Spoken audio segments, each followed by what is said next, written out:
Alors, on va pas se mentir, trop souvent je rencontre des gens qui galèrent dans leur vie sociale. Des gens qui sont sans arrêt en conflit avec les autres, qui se sentent mis à l'écart, qui ne sont pas reconnus à leur juste valeur, qui sont en rupture avec leur environnement social. Et j'ai remarqué qu'au moment où ils comprennent les règles du jeu social, ils améliorent instantanément leur intelligence sociale et ce faisant, ils améliorent la qualité de leur vie relationnelle. Simplement comme ça, en mettant de la conscience sur ce qui est réellement en train de se jouer dans les interactions.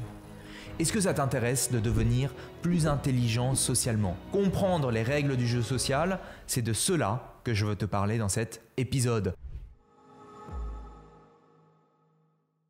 Je suis Julien Kim, j'ai aidé plus de 1500 personnes à changer leur vie de façon durable et en profondeur et je suis là pour t'aider à changer la tienne.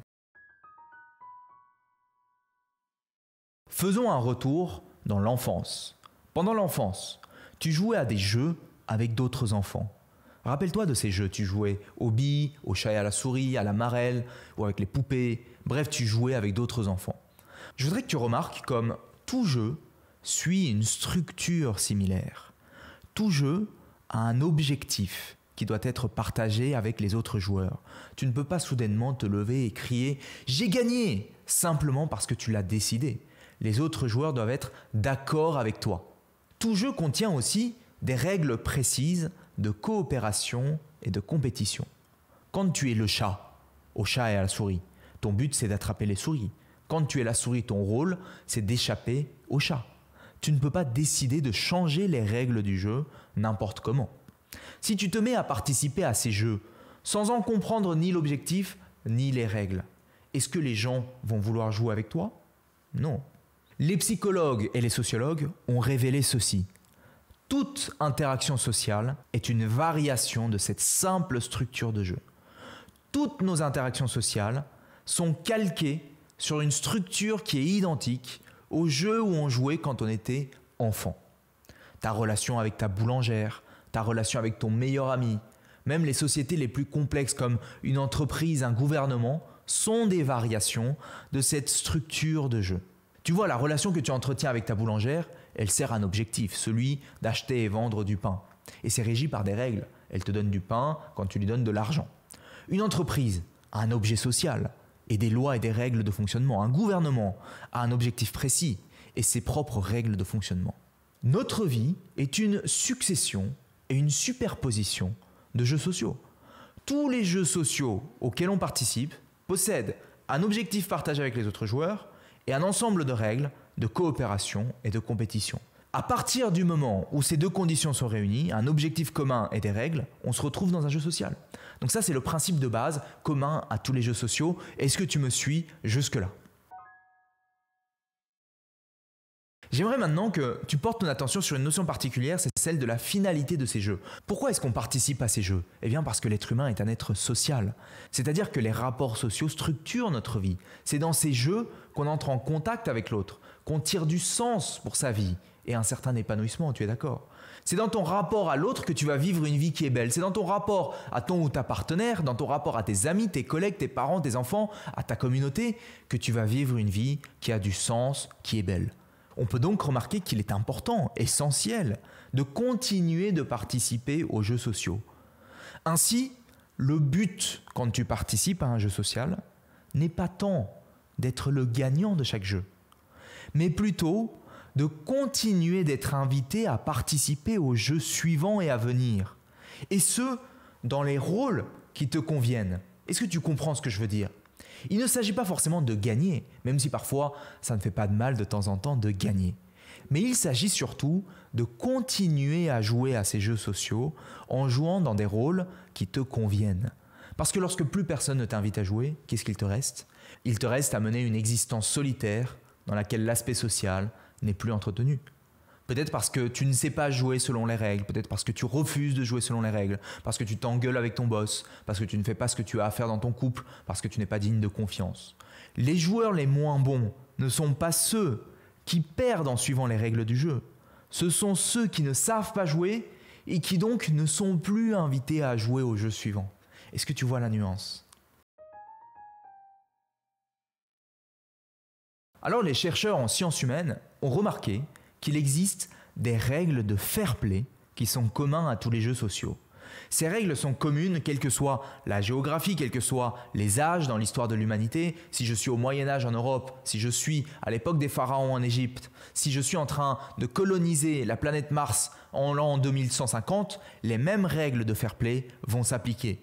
Ces règles, on les a apprises en général au contact des autres enfants dans la cour de récré, en jouant au chat et à la souris, en jouant à la marelle, puis en continuant progressivement à jouer aux jeux suivants au fil des âges jusqu'à l'âge adulte. Mais personne, ni les parents, ni l'école, ne nous ont dit de façon explicite quelles étaient ces règles.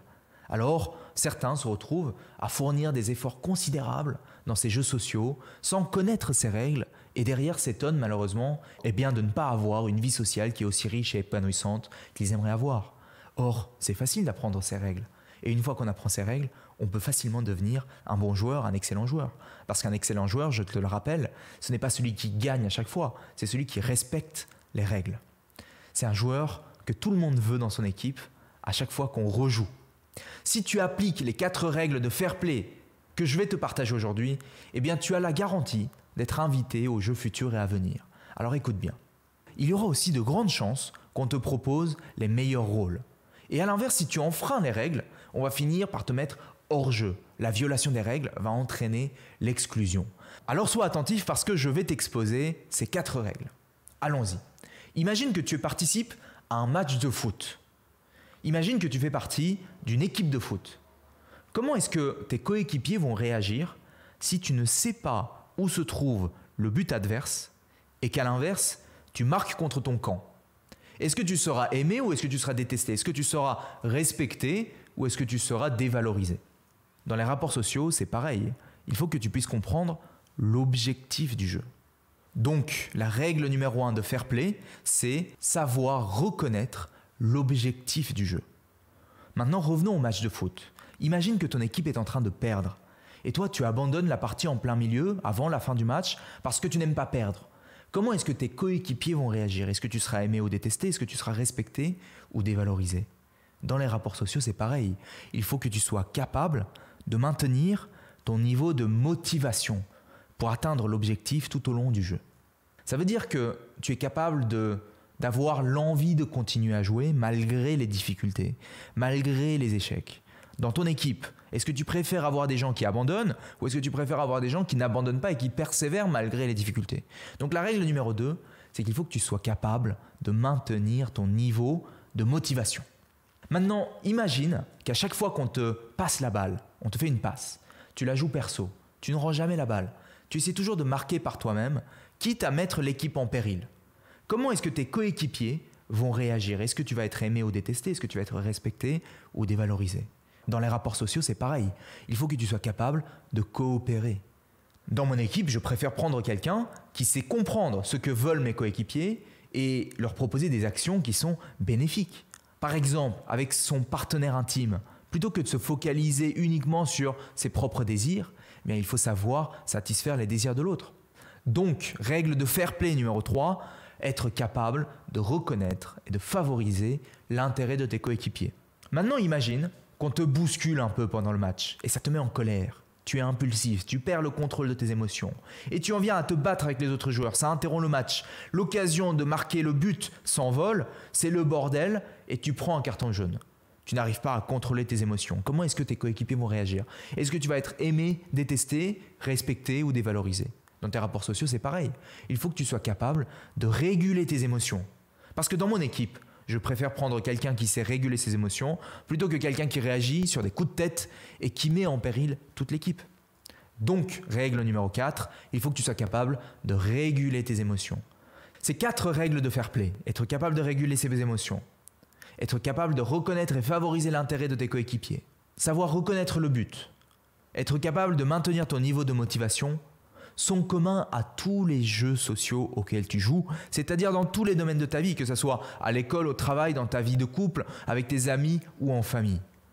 Et la vie, c'est une succession de jeux sociaux, ce n'est rien d'autre que ça. Donc si tu veux améliorer ta vie, vérifie que tu suis ces 4 règles du jeu. La capacité à reconnaître l'objectif, la capacité à maintenir ta motivation, la capacité à reconnaître et favoriser l'intérêt des autres et la capacité à réguler tes émotions. Tu sais, je remarque que la qualité de tes interactions sociales influence bien sûr directement la qualité de ta vie. Et trop souvent, je remarque que les gens n'arrivent pas à améliorer leur vie sociale parce que simplement, ils ne comprennent pas comment fonctionnent les interactions sociales. Et personne ne nous apprend comment ça fonctionne. Or, c'est possible d'apprendre à développer ton intelligence sociale. Tu sais, ma mission avec l'école Vivre Mieux, c'est de t'aider à provoquer un changement profond et durable dans ta vie. C'est important de développer ton intelligence sociale. C'est important de comprendre les règles des jeux sociaux. C'est important, c'est urgent, c'est facile. Alors j'ai conçu pour toi avec l'école Vivre Mieux une méthode simple pour améliorer ton intelligence sociale, développer tes compétences sociales pour avoir de meilleures relations. Alors si aujourd'hui tu veux découvrir des outils qui sont simples et efficaces pour améliorer ton rapport aux autres en société, alors je t'invite à regarder notre vidéo privée qui t'explique étape par étape notre méthode parce que nous ce qu'on veut c'est vraiment t'aider à reconsidérer ta façon dont tu interagis avec les autres et améliorer ton aisance conversationnelle, ta capacité à connecter avec les autres et améliorer ton intelligence sociale et ce en seulement quelques heures. Alors clique maintenant sur le lien qui s'affiche ou sur le lien qui se trouve en description pour découvrir cela. En tout cas, mon point dans cet épisode, c'est que de l'enfance à l'âge adulte, la vie n'est rien d'autre qu'une succession de jeux sociaux. La finalité, ce n'est pas vraiment de gagner à tous les coups, mais plutôt de continuer d'être invité à jouer. Et pour ça, il existe 4 règles de fair play que tu peux suivre et tu seras garanti d'être invité à jouer au prochain jeu. Voilà, si tu as aimé cet épisode et que tu veux nous soutenir, je t'invite vraiment à nous laisser un commentaire parce que c'est super important pour l'algorithme. Ça nous aide à faire grandir cette communauté qu'on est en train de construire ensemble. Alors si tu laisses un commentaire, je t'en serai super reconnaissant. On avance ensemble, c'était Julien Kim, le meilleur est à venir. Ciao.